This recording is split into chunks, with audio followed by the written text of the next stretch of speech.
The best peek and open scope. Zero recoil spray.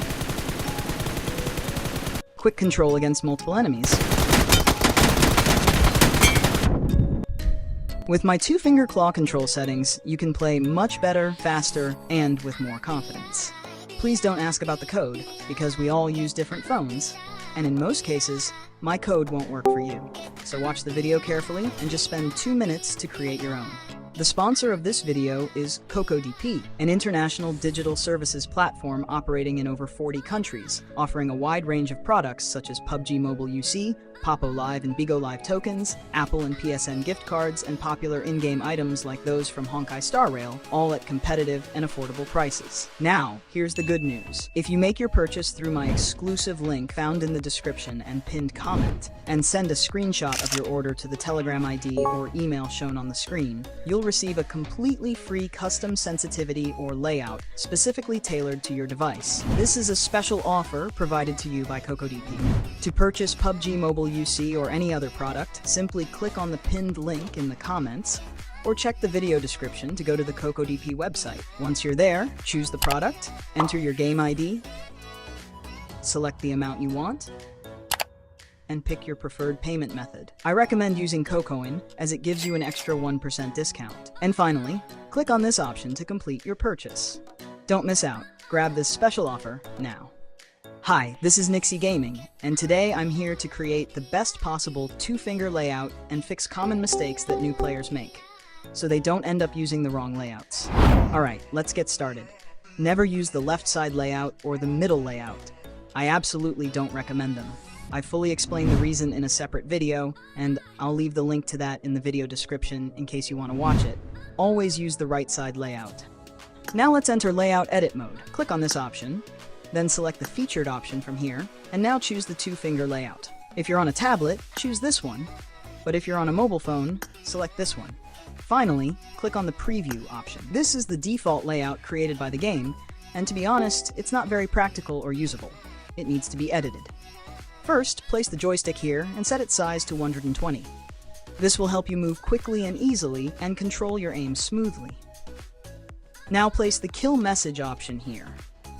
Then place the left fire button here, because you're only going to use this button for long-range fights. The reason is that this button doesn't move when touched, and during long-range fights, you can control scopes better with it since it doesn't create recoil. Next, place the prone and reload buttons here, right to the right of the joystick. The reason we do this is because we use the prone option only occasionally in important moments. And the same goes for reload. You can easily reload using your left hand. These buttons here are in the wrong spot, because they block your view and aren't organized in a way that allows you to control them easily. Move them here, roughly to the middle of the screen. It's much more logical this way. For example, if you want to get into a vehicle, you don't need to aim, so it's okay if the vehicle seat button overlaps your aim button. And the golden use of this is that you can quickly switch between the left and right sides of the vehicle to confuse the enemy and make them waste their bullets. First, sit on one side of the vehicle, then quickly tap the exit button near it, and then move to the other side of the vehicle. Repeat this until the enemy runs out of bullets, then shoot them.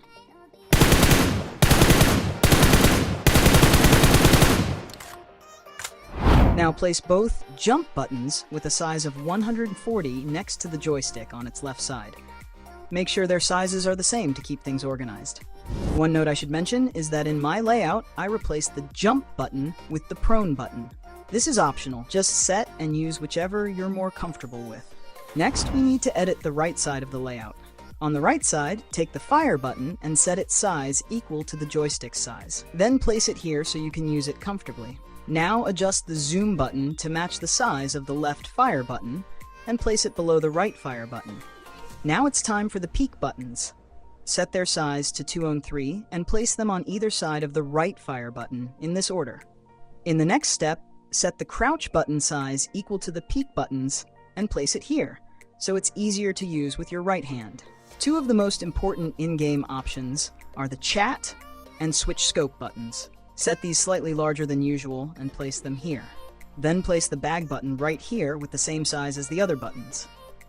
Also, it's worth mentioning that the parachute and cancel buttons can be placed above the zoom button, because when you're using these two, you won't need the zoom button anyway. Each one has a different function. The zoom button is for aiming when you're holding a weapon, the parachute is used when you jump from a high place, and the cancel button is only used when you're holding a grenade, smoke, or Molotov. Now place the mark button above the left fire button. Also, the teammate name option is way too large in size. You should reduce it to make it cleaner. Place the scope mode switch button here so it doesn't interfere with other buttons when in use. Also, another important button is the FPP switch. Place it here so you can quickly activate it with your right hand. Next, place two of the most important buttons, grenade and healing items, right here above your weapons. This is the best place for quick and hassle-free access. And finally, place the I button here so you can use it with your left hand. Now, save your layout from here so I can tell you the settings and sensitivity you should use with this layout. Alright, let me tell you the settings that need to be applied. If you're a gyro player, disable the camera rotation while ADS option. This prevents the zoom scope button from moving when touched during shooting, and you'll need to control recoil with the gyroscope. However, if you're a non-gyro player, enable this option. The opposite happens here. The scope button will move when touched, and you'll have to control recoil by dragging on the scope button, which is harder. That's why I recommend using the gyroscope. The same goes for the camera rotation. While leaning, if you're a gyro player, disable it.